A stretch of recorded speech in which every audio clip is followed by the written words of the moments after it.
Olá pessoal, boa tarde, bom dia, boa noite. Hoje aqui gravando a unidade 8 para poder a gente finalizar o nosso conteúdo referente à AV3. Lembrando que a AV3 ocorrerá em dias 10 e 12, respectivamente. Dia 10 na quarta, dia 12 na sexta-feira. A prova só deverá ser feita no seu horário de matrícula, não pode fazer em horários adversos. Contará com 20 questões objetivas sem consulta. Como a maioria de vocês já sabem, contemplando o conteúdo de todo o semestre. Vamos aqui para a nossa unidade 8 para a gente finalizar o conteúdo e ficarmos aí kits para a nossa AV3. A gente começa aqui a unidade 8 apenas relembrando sobre aviso prévio, conteúdo esse que vocês já viram. O nosso aviso prévio deve respeitar esse prazo mínimo de 30 dias na forma da lei, né? Lembrando que é para contratos por tempo indeterminado, não são contratos temporários ou contratos com prazo determinado. São contratos com prazo indeterminado, eles devem ter aí no mínimo 30 dias de aviso prévios para quem tiver até 12 meses de serviço na mesma empresa. O aviso prévio está lá regido na Lei 12.506, 2011. O próprio artigo 1º diz lá que até um ano, é muito importante lembrar isso, galera, que até um ano, não é um ano que a pessoa tem direito a 30 dias. Ou seja, tecnicamente, levando a literalidade da palavra, né? O aviso prévio é até quem tem 11 meses e 29 dias. Por quê? A partir do momento que você completa um ano fechado, você já tem uns 3 dias ali somados ao seu ano completo. E assim sucessivamente. A cada ano completo você tem mais 3 dias somado até no máximo 90 dias. A lei diz aqui no parágrafo único que é até no máximo 60, porque é 60 mais os 30 que você já tem direito aqui inicialmente. Somando esses dois aí já fica 90, que é o limite total. Lembrando mais uma vez o cálculo do aviso prévio. Pessoal, acho que é o ponto mais importante para falar do cálculo do aviso prévio. Se você está subtraindo alguma coisa no seu aviso prévio, no seu cálculo, é sinal de que você está errando a conta. Não existe subtração no cálculo de aviso prévio. É multiplicação mais adição. Bem claro aí no exemplo. João trabalhava na empresa no ramo de alimentos. Após 5 anos de serviço, foi desligado. 5 anos. Você pega esses 5 anos, multiplica por 3, que dá obviamente 15, e soma com os 30 que ele já tinha direito. Até 12 meses, a lei diz que a pessoa tem direito a 30 dias. E esses 30 dias vão se somar a cada 3 adicionado. Simples, é uma conta simples. 5 vezes 3, 15, mais os 30 que ele tinha direito, 45 dias de aviso prévio. Direito irrenunciável. Como nós vimos aí já no decorrer da nossa disciplina, questão sobre o princípio, sobre fontes, nós vimos que todos os direitos trabalhistas são irrenunciáveis. O empregado não pode. Nós temos aí o princípio da irrenunciabilidade de direitos. E aqui o aviso prévio não deixa de ser um deles. Nós temos aí duas fontes que centralizam essa renúncia e renúncia por parte do empregado. A súmula 276 e o precedente normativo número 24. Ambos já reforçam que não pode haver renúncia do aviso prévio. O empregado não pode haver essa renúncia. Lembrando, renúncia não é a mesma coisa de aviso prévio indenizado. Aviso prévio indenizado significa que a empresa optou por pagar, por custear o seu aviso prévio. Isso não é renúncia, porque a empresa está pagando o aviso prévio. Renunciar é você não receber nada, você não trabalhar o aviso prévio nem receber pelo tempo que deveria receber. Ou seja, é muito importante aí relembrar esse ponto. Aviso prévio ele tem uma redução da jornada. É o que eu acho que muitos perguntaram aí no decorrer de quando foi falado sobre aviso prévio, mas aqui é onde a gente aborda isso, nossa unidade 8, unidade final. O artigo 488 da CLT diz que o horário normal do empregado durante o prazo do aviso prévio, e se a rescisão tiver sido promovida pelo empregador, obviamente, né, será reduzido de 2 horas sem prejuízo do salário integral. Perdão. Ou seja, a pessoa que está em curso do seu aviso prévio, ela deve reduzir 2 horas diárias da sua carga horária. Exceção, o parágrafo único. O parágrafo único do mesmo artigo é a exceção do caput. É facultado ao empregado trabalhar sem redução das 2 horas diárias previstas nesse artigo, caso em que poderá faltar o serviço sem prejuízo do salário integral por um dia, na hipótese do inciso 1, e por 7 dias corridos, na hipótese do inciso 2 do artigo 487 da Consolidação. Ou seja, você pode substituir essas 2 horas diárias durante todo o prazo de aviso prévio por 7 dias corridos no final dele. Ou seja, tecnicamente você trabalha 23 dias de aviso prévio e os outros 7 eles são ali abatidos nesse período. Isso é o que diz o 488. Lembrando que isso é uma escolha do empregado, como diz o parágrafo 2º. É facultado ao empregado, ou seja, o empregado que escolhe essa hipótese. Súmula 230. É ilegal substituir o período que se reduz da jornada de trabalho no aviso prévio pelo pagamento das horas correntes. O que quer dizer a súmula 230? A lei, aí, o artigo 488, diz que deve ser reduzida 2 horas da carga horária diária durante o período de aviso prévio. Mas, por exemplo, o empregador precisa de você. Ele, eu estou desligando aqui, mas até eu lhe substituir, eu preciso contar com você durante esse prazo de aviso prévio. Então, eu vou pagar as 2 horas. No lugar de você sair 2 horas mais cedo, eu vou lhe pagar essas 2 horas aí e você trabalha. Não pode. É ilegal, como diz aí a súmula 230. Tem que haver redução durante o prazo do aviso prévio. Ah, Vitor, por quê? Pessoal, o aviso prévio ele é devido quando o empregador deseja encerrar o contrato com o empregado. O empregado não sabe disso. Ele não sabe. Então, o empregado tem que ter esse tempo reduzido na carga horária dele para o quê? Para ele ir atrás de novos serviços. Ou seja, a intenção do aviso prévio é essa. O direito do trabalho e o direito previdenciário, eles andam em conjunto. Porém, um ponto aqui que é bem importante, e que vocês sabem com certeza, existe o seguro-desemprego, que é o seguro para quem ali está durante o término de um contrato.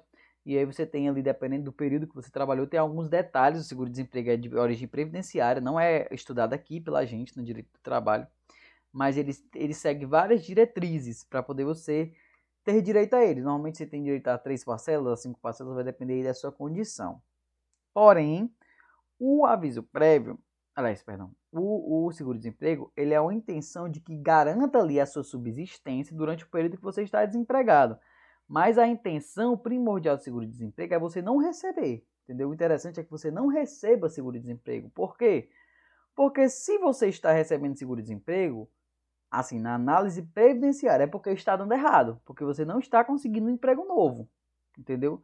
O pessoal hoje trata o seguro-desemprego como o quê? Como uma forma de descanso, de ficar ali, normalmente 5 meses em casa, recebendo sem trabalhar, entendeu? Normalmente trata o seguro-desemprego como uma fonte de descanso, mas a intenção não é essa. A intenção dele é garantir a sua subsistência ali enquanto você não está conseguindo arranjar um emprego.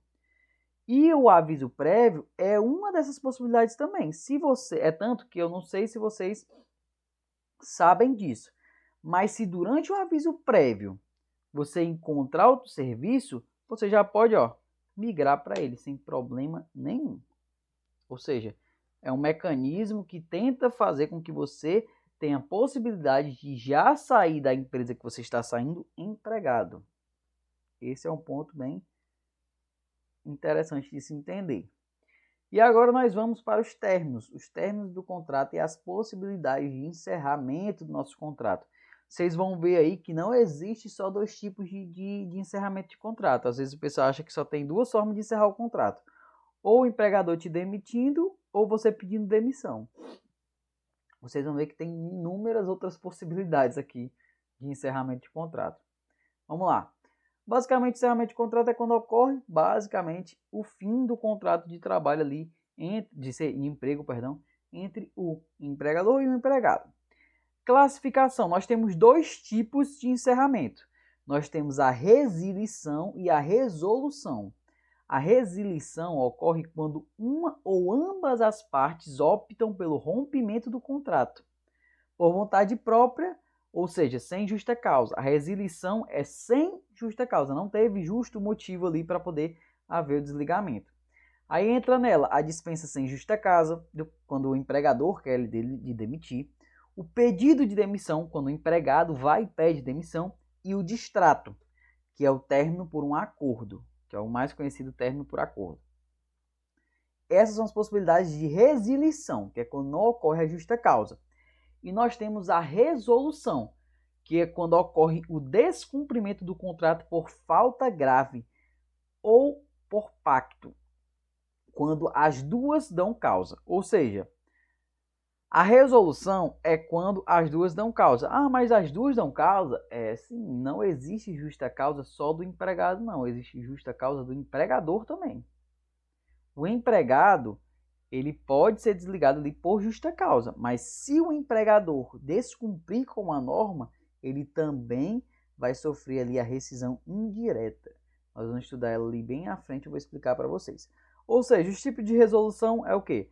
Dispensa do empregado por justa causa, rescisão indireta, que é a falta grave do empregador, ou culpa recíproca, quando os dois cometeram falta grave. Vamos aqui entender bem direitinho como é cada uma delas. Vamos começar pela mais comum e a que mais ocorre, que é a dispensa sem justa causa. Quando o empregador decide ali fazer o desligamento do empregado. Chega ali para ele, ó, a partir de hoje você não integra mais o quadro de colaboradores aqui da empresa. Nós estamos aqui fazendo a sua demissão ou dispensa sem justa causa. Quando ocorre isso, o empregador vai dever vários créditos trabalhistas ali ao empregado. Essa é o tipo de dispensa que é a mais cara para o empregador. Por quê? Porque ele vai ter que pagar tudo ao empregado de forma integral. Salários a receber, o salário que tiver pendente, por exemplo, ele te desliga ali dia 10, tu tem 10 dias de salário ali para receber ainda. Aviso prévio trabalhado ou indenizado, e aí lembrando que a gente tem um cálculozinho lá do aviso prévio, é com base naquele cálculo.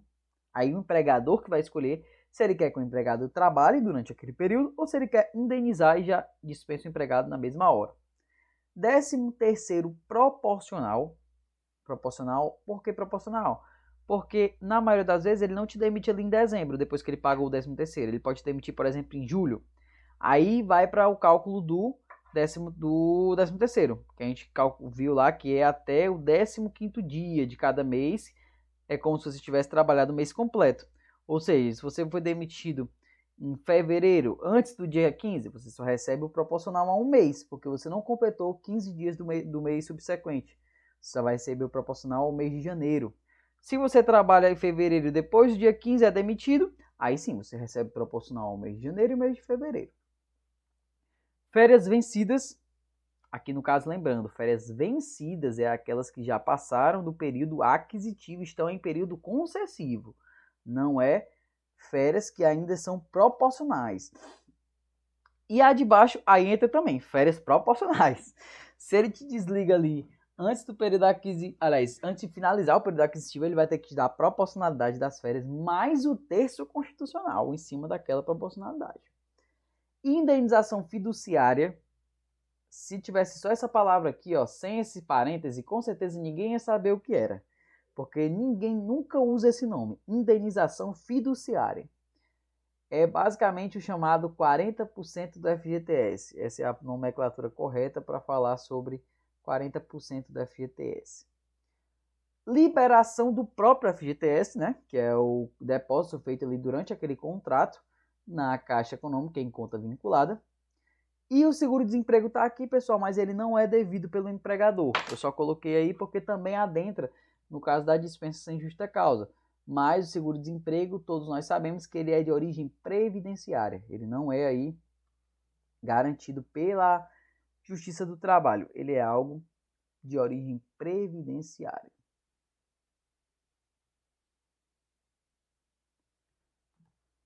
Pedido de demissão. Aqui é quando o empregado chega e solicita a sua demissão. O empregado não está mais satisfeito, ou então arranjou algo melhor aí, por exemplo, e vai e solicita a sua demissão ao empregador.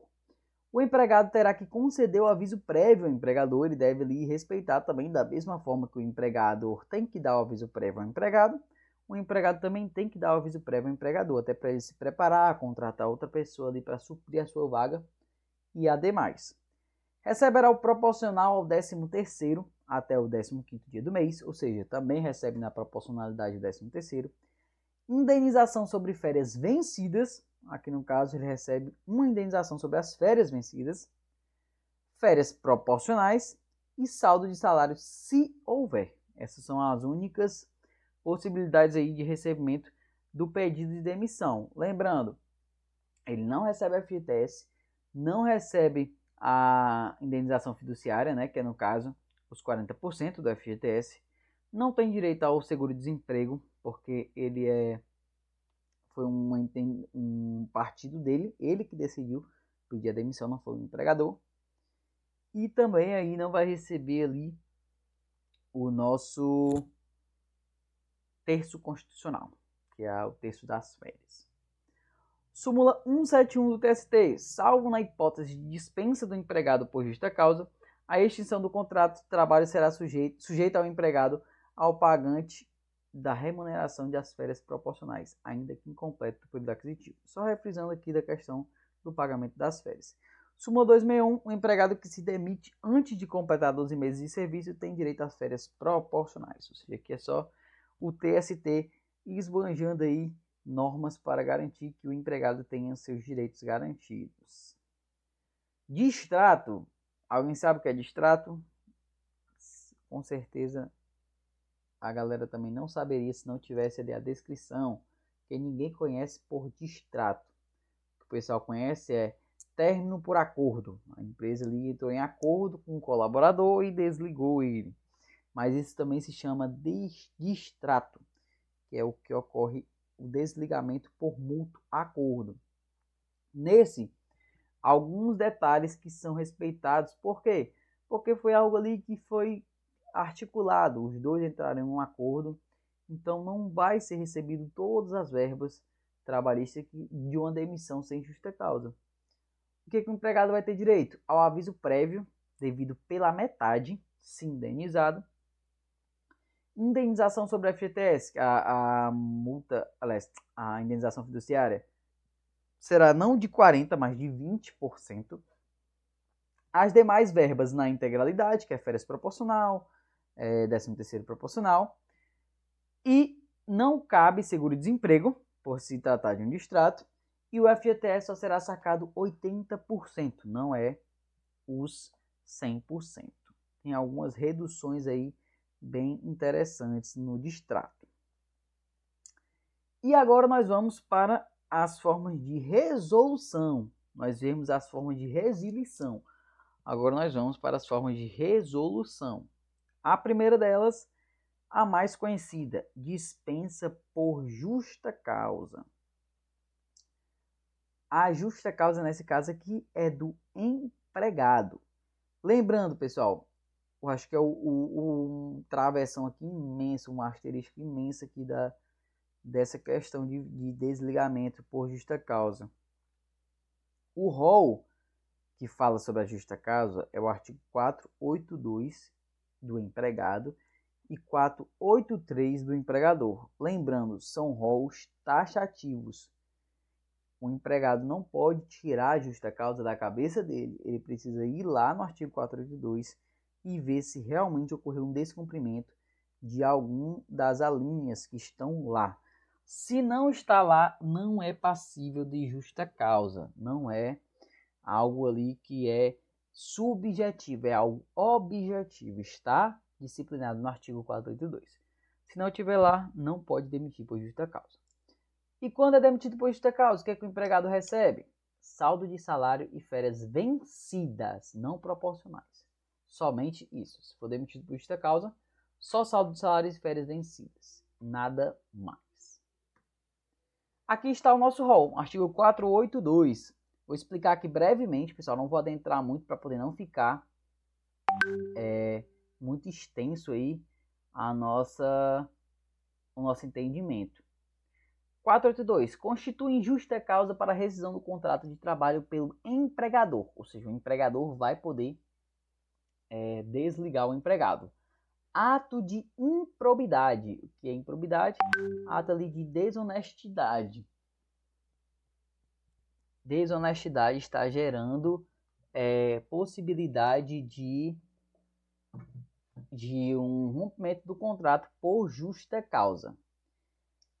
B. Incontinência de conduta ou mau procedimento. Basicamente, o empregador vai o quê? Ele vai ver que o seu empregado está em incontinência de conduta, ele está ali com uma conduta que não é apropriada para aquele ambiente de trabalho, ou mau procedimento, no caso ali, uma incontinência agregada ao mau procedimento. Item C, negociação habitual por conta própria ou alheia, sem permissão do empregador, e quando constitui ato de concorrência à empresa a qual trabalha o empregado ou for prejudicial ao serviço. Aqui é negociações, pessoal, por conta própria ou alheia, sem permissão do empregador. O que pode ocorrer isso? Por exemplo, você trabalha ali em um restaurante, e aí dentro do próprio restaurante você está fazendo o quê? Um exemplo. Você leva umas Coca-Colas, bota dentro do seu armário. Aí você vai e fala o quê? Quando o cliente vai pedir uma Coca, ele diz, eita, tá muito caro. Aí você fala, eu tenho uma Coca ali no meu armário. Faça ali metade do preço para você. Entendeu? Você está gerando uma negociação que está em detrimento do seu empregador, do seu serviço em si, entendeu? Você está gerando uma negociação ali por conta própria. Ou até mesmo por conta alheia, quando a Coca, por exemplo, não for sua. Isso está prejudicando ao seu empregador e ao serviço. Item D. Condenação criminal do empregado passada em julgado, ou transitado em julgado, como mais conhecido, caso não tenha havido suspensão da execução da pena. Ou seja, ocorre apenas término do contrato por justa causa quando o empregado é transitado em julgado a sentença condenatória dele. Até lá, Vitor, o contrato fica suspenso. Até ocorrer essa efetivação do trânsito em julgado. Desídia no desempenho das respectivas funções. O que é desídia? Desleixo. O empregado está começando a ser desleixado nas suas funções. Na maioria das vezes, por conta do problema que ele queira sair. Às vezes tem alguns empregados que fazem o quê? Eu quero sair da empresa que eu vou começar a ser desleixado aqui. Eu vou começar a deixar a desejar, entendeu? A fazer as coisas de qualquer jeito. Aí o empregador, lembrando, pessoal, a justa causa é a última ratio, né, dentro do nosso direito jurídico aí. Ou seja, é a última chance que o empregador deu a ele. Ou seja, se o empregado está cometendo desídia, se ele está deixando a desejar nas suas funções, aí você começa com os procedimentos ali do poder diretivo disciplinar do empregador, que é o quê?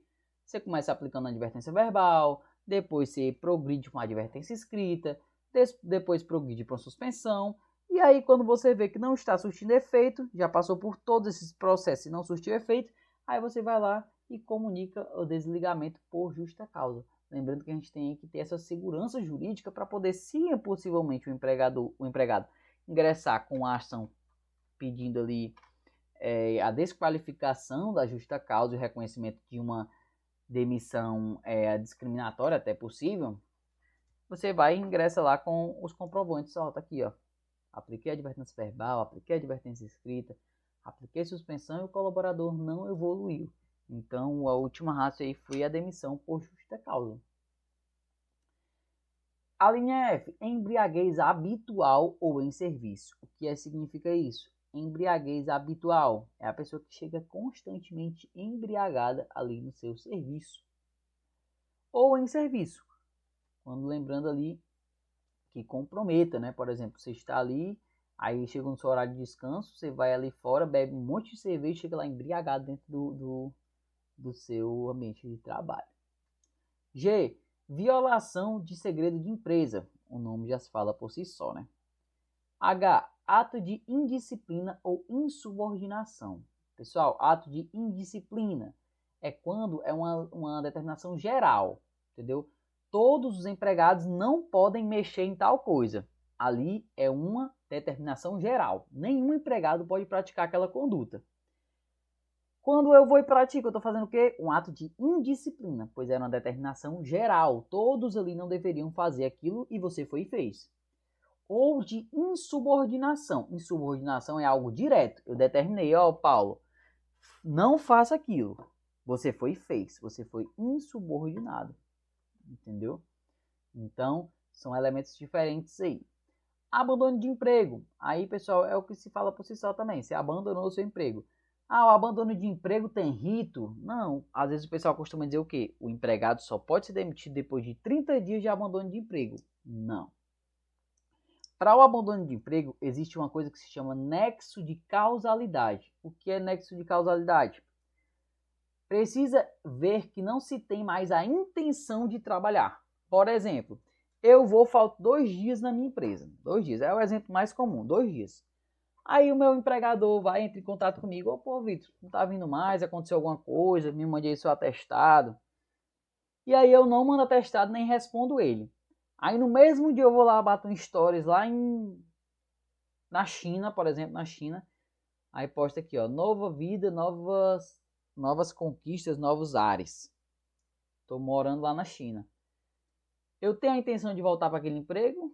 De forma nenhuma, né? Até porque não é nem uma viagem de um dia. Ou seja, eu estou ali em situação de abandono de emprego. Eu não vou voltar mais para o meu emprego. Eu não tenho a intenção de voltar para ele. E aí sim há uma possibilidade de demissão por justa causa. J. Ato lesivo da honra ou da boa fama praticado no serviço contra qualquer pessoa ou ofensas físicas nas mesmas condições, salvo em caso de legítima defesa própria ou de outra. A literalidade aí da linha fala por si só, né? Se você pratica um ato lesivo, tanto a honra, a boa fama, a ofensas físicas, tudo isso pode gerar condições de demissão por justa causa para a pessoa. K.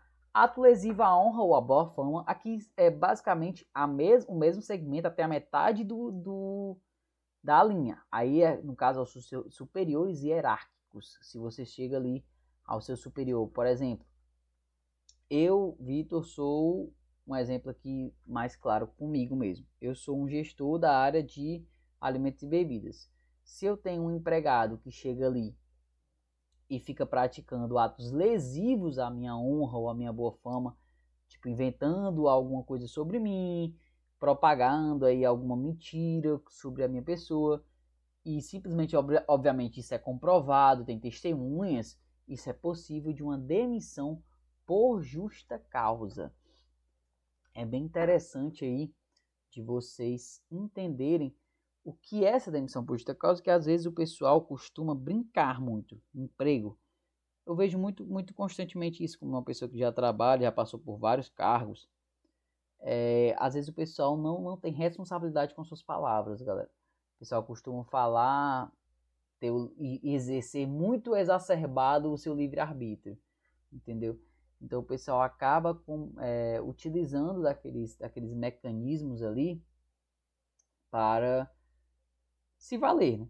Você vai se valendo ali para poder falar, se promover algo do tipo, e lembrando que isso pode acarretar numa demissão, entendeu? Então o pessoal acha que a sua palavra, a sua brincadeira ali não pode ensejar em algo para ele. A linha L, prática constante de jogos de azar. E o tigrinho aí, quem dá maior valor jogar no tigrinho, entendeu? Aí pode prejudicar aí e fazer você ser demitido. Lembrando que existe da mesma forma do abandono de emprego, nexo de causalidade. Eu não vou te demitir porque tu joga no tigrinho no teu horário de descanso. Eu não tenho nada a ver com isso, entendeu? Você está jogando no seu horário de descanso ali, você não está atrapalhando o seu serviço, entendeu? Simplesmente não está quebrando ali a sua conduta. Você pode, sem problema nenhum, utilizar ali do seu jogo. A linha M. Perda da habilitação ou dos requisitos estabelecidos em lei para exercício da profissão em decorrência de conduta dolosa do empregado. O que é isso, Vitor? Não entendi, foi nada. Isso aqui foi inserido pela reforma trabalhista em 2017, essa linha. O que é? A perda de habilitação ou dos requisitos estabelecidos. Por exemplo, você é um motorista, é o exemplo mais comum. Você é um motorista e aí você trabalha para isso. Você precisa da sua habilitação para poder você conduzir ali os veículos automotores. Se você, por exemplo, na sua folga é pego numa blitz muito alcoolizado e você tem a sua habilitação retida, suspensa, você perdeu a sua habilitação para exercer sua profissão, porque você não está habilitado para conduzir os veículos. Sendo assim, você está em situação de uma demissão por justa causa. Parágrafo único. Constitui igualmente justa causa para licença de empregado e prática devidamente comprovada em inquérito administrativo os atos atentatórios à segurança nacional. Rescisão indireta. Artigo 483. Aqui, pessoal, é como eu falei lá no início. Não só o empregado pode demitir, mas o empregador pode também praticar uma conduta que enseje em uma rescisão indireta. Aqui, no caso, é quando o empregador pratica uma justa causa. Aí o que acontece? Você vai demitir seu empregador? Não tem como, né? Obviamente. Você vai fazer o quê? E a penalidade dele é lhe demitir sem justa causa. Entendeu? Essa é a penalidade de ser empregador. Ele vai ter que pagar todas as verbas rescisórias. Você lembra que lá no começo eu disse que a demissão por sem justa causa é a mais cara para o empregador, porque ele tem que pagar tudo para você? Quando ele descumpre um artigo, quando ele está em justa causa, o empregado entra com ação de rescisão direta. Lembrando que isso aqui não é, você não vai chegar lá no seu empregador, bater nos peitos dele e dizer assim, ó, você quebrou o contrato de trabalho, me demita sem justa causa. Você não pode fazer isso. Você vai procurar um advogado trabalhista ou você mesmo vai lá no juiz postulante, no direito do trabalho, na justiça do trabalho, e você vai ingressar com uma ação de rescisão indireta. Essa ação vai fazer com que o empregado tenha o direito ali, obviamente, o empregador de se defender e tudo mais, garantido ali o contraditório e ampla defesa, e ele vai, se condenado, ter que lhe demitir ali sem justa causa. Artigo 483, também taxativo, diz as possibilidades de demissão ali por justa causa do empregador. A linha A. Forem exigidos serviços superiores às suas forças, defesas por lei, contrários aos bons costumes ou alheios ao contrato.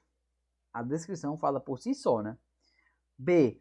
For tratado pelo empregador ou seus superiores hierárquicos com rigor excessivo. Lembrando que isso aqui não é simplesmente da cabeça, tem que ser algo comprovadamente. O que é um rigor excessivo? É algo ali, brutalidade, algo que o empregador ou seus superiores lhe desrespeitam, entendeu? Esse rigor excessivo é algo muito ali subjetivo. Item C. Correr perigo manifesto de mal considerável. Aqui no caso é quando o empregador não presta ali um serviço bem seguro para o seu empregado e aí ele está ali passível de algo bem perigoso ou manifesto de mal considerável. Item D. Não cumprir o empregador com as obrigações do contrato. É o mais comum. O empregador ali, ele ingressa com uma determinação no seu contrato e não cumpre com aquela determinação. A linha E. Praticar o empregador ou seus prepostos contra ele ou pessoa de sua família ato lesivo à honra ou à boa fama. A linha F. O empregador ou seu preposto ofender fisicamente, salvo em caso de legítima defesa ou próprio de outro. Aqui basicamente repete o que está lá no artigo 482 do empregado, só que no caso do empregador, que é atos ali lesivos à sua boa fama, à honra. E a linha G. O empregador reduzir o seu trabalho, sendo este por peça ou tarefa, de forma a afetar sensivelmente a importância de seus salários. Por exemplo, aquele empregado que recebe ali por venda. E aí o empregador, vamos tomar aqui um exemplo, um garçom. O empregador, ele teve um probleminha contigo, tu respondeu ele que ele não gostou, algo do tipo. Só por ego mesmo. Aí tu trabalha como garçom, tu depende da venda. A tua venda ali, quanto maior mais salário tu ganha, maior teu salário, maior tua comissão. Aí o que o empregador faz? Ele foi querer me peitar, foi querer me ir contra mim. Sabe o que eu vou fazer? Vou colocar ele na pior praça todo dia. Aí você vai e coloca ele todo dia na pior praça. Aí ele vai o que? Vender muito menos, vender muito menos, vender muito menos. E aí quando for o final do mês ele vai receber bem menos do que todos os outros demais. Ou seja, você reduziu o trabalho dele a fim de quê? De afetar a importância dos salários dele. Isso também é uma forma de pedir uma rescisão direta. Lembrando que tudo, pessoal, como em qualquer ramo do direito, deve ser comprovado. Não é simplesmente você chegar lá no juiz, dizer que aconteceu isso, isso e aquilo, e o juiz vai simplesmente lhe ouvir e concordar. Entendeu? O juiz está lá exatamente para gerar uma imparcialidade. Da mesma forma que você está acusando o seu empregador, ele vai ter ali como se defender disso. Ok? Culpa recíproca. A culpa recíproca é quando os dois ali cometem atos de justa causa. O empregado ofendeu ali o 482, perdão, e o empregador ofendeu o 483, a CLT. Aí o 484 resolve. Havendo culpa recíproca no ato que determinou a rescisão do contrato de trabalho, o Tribunal de Trabalho reduzirá a indenização a que seria devida em caso de culpa exclusiva do empregador por metade. Súmula 14 do TST, reconhecida a culpa recíproca na rescisão do contrato de trabalho, o empregado tem direito a 50% do valor do aviso prévio no 13º salário e das férias proporcionais. Ou seja, tudo aqui vai ser reduzido aos 50%, com exceção de alguns pontos. Saldo de salário, ele vai receber integral, mas o aviso prévio só vai ser pago 50%, 13º proporcional 50%, férias 50%, indenização fiduciária, que é os 40% da FGTS, só vai ser pago 20%, e o seu FGTS vai ser aí liberado junto com as suas férias vencidas. Lembrando que isso aqui é um mútuo acordo entre aspas, né? Os dois estão ali em culpa, ou seja, nada mais justo do que os dois dividirem a conta. Término de contrato, extinção automática, aqui no caso é os contratos por tempo determinado. Você tem aqui um empregado que é contratado por 90 dias, por regime de experiência, por exemplo. Quando você encerra aqueles 90 dias, ele vai ter direito ao saldo de salários, férias vencidas, mais 1/3 e proporcional de 1/3, e 13º salário proporcional e saque do FGTS. Tudo que tiver aí tempo determinado vai ter direito a essas verbas decisórias. E rescisão antecipada do contrato por prazo determinado. Aqui no caso, por exemplo, quando você tem um contrato de 90 dias, mas você quer rescindir ali nos 40, você não gostou, já viu o suficiente de que aquela experiência ali não vai dar certo, e aí você quer reduzir ali nos 40. Aí você vai e tem que pagar as férias vencidas, texto proporcional, indenização prevista no artigo 479 da CLT, metade da remuneração devida até o término do contrato, ou seja, aquele restante ali do período ele vai ter que receber a metade. 13º salário proporcional, saque do FGTS mais indenização de 40%, por se tratar de uma rescisão ali antecipada, e o seguro-desemprego.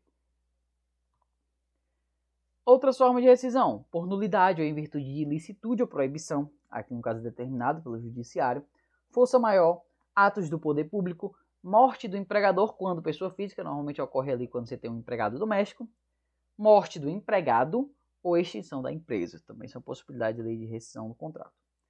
Término de contrato, verbas decisórias, são pagos ao término do contrato de trabalho e dependerá da forma qual houver. Ou seja, tudo isso que a gente viu tem um prazo para ser pago. O empregador não vai também tirar da cabeça dele, do miolo dele, quando ele vai querer pagar para você. Ele tem aí que respeitar o prazo de 10 dias para poder efetuar o pagamento. O nosso artigo aí do 4477, parágrafo 6º, vai dizer que o prazo é de 10 dias contados a partir do término do contrato. E o parágrafo 8 refrisa que a inobservância deste artigo sujeitará o infrator a multa de 160 BTNs por trabalhador. Ou seja, ele vai ser multado por quebrar esse prazo de pagamento de 10 dias. Por fim, nós terminamos aqui a nossa unidade 8 falando sobre dispensa discriminatória e dispensa em massa. A gente já falou sobre a dispensa discriminatória, que ela é vedada ali a discriminação de empregado. A súmula 443 do TST refrisa isso, que presume-se discriminatória a despedida do empregado portador de vírus HIV ou de outra doença grave que suscite estigma ou preconceito, inválido do ato, o empregado tem direito à reintegração ao emprego. No caso, a dispensa não é somente sobre doença, mas é o que mais ocorre. Porém, todos os tipos de discriminações por raça, cor, etnia, não é permitido dispensa por esses caráteres. Se você consegue comprovar, você tem o direito ali de ser reintegrado. Lembrando que quem não se sentir à vontade, o juiz pode determinar ali o pagamento de multas, de danos morais por parte do empregador, para poder você não ter que voltar a um local que você não se sente apto para trabalhar ali no seu cognitivo. Dispensa em massa, que no caso é quando há uma demissão ali plurima, né, no caso de várias pessoas. CLT artigo 477-A, as dispensas imotivadas individuais, plurimas ou coletivas equiparam-se para todos os fins, não havendo necessidade de autorização prévia de entidade sindical ou celebração de convenção coletiva ou acordo coletivo de trabalho para sua efetivação. Ou seja, o empregador pode realizar a demissão em massa sem pedir autorização de sindicato ou de algum órgão competente, assim como também não precisa fazer convenção ou acordo coletivo. Ele só pode simplesmente realizar o desligamento em massa. E é isso, pessoal. Obrigado aí por esse semestre. Desejar a vocês todos aí boa sorte, bons estudos para a nossa AV3. Se precisarem de mim aí, estarei aí para ajudá-los. Até breve. Valeu, tchau, tchau.